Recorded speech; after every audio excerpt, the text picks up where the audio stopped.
Une des questions qu'a posé un des membres du cercle, c'est est-ce que vous êtes en faveur, par exemple, de ce qu'on appelle une allocation universelle ou un revenu universel?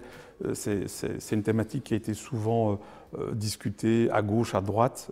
Est-ce que c'est le moment de Oui, l'instaurer ou pas? mais c'est une idée à laquelle je n'ai jamais été très favorable, sauf en matière de pension, de retraite, qui sont d'ailleurs bien assurées en Belgique, et c'est un phénomène important, puisqu'une grande partie de la population qui est vieillissante bénéficie de retraite. Mais aujourd'hui, si le problème, c'est le pouvoir d'achat ultime du consommateur, alors effectivement, pourquoi ne pas assurer une allocation universelle?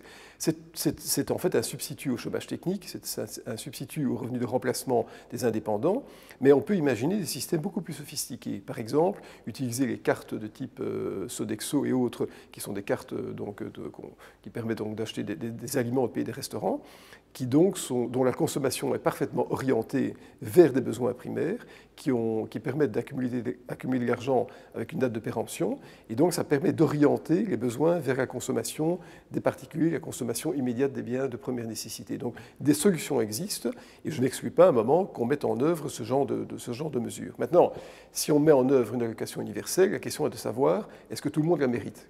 Est-ce que tout le monde en a vraiment besoin?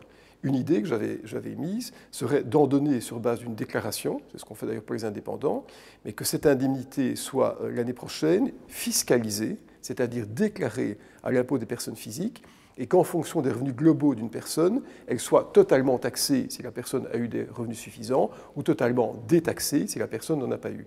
Et on peut même imaginer, donc on évite les effets de seuil et les effets d'attribution, de granularité, on donne l'allocation.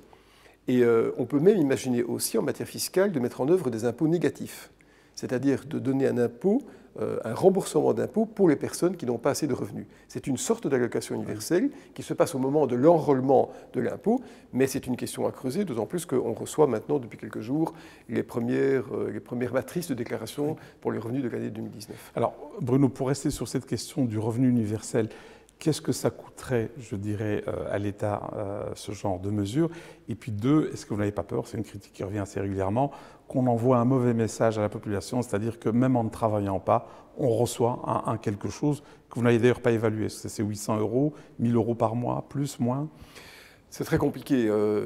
Des économistes plus compétents que moi ont fait des calculs. Ils arrivaient à des coûts de 20 à 30 milliards d'euros par an, mais c'est-à-dire bien moindre, un montant bien moindre que le choc du PIB.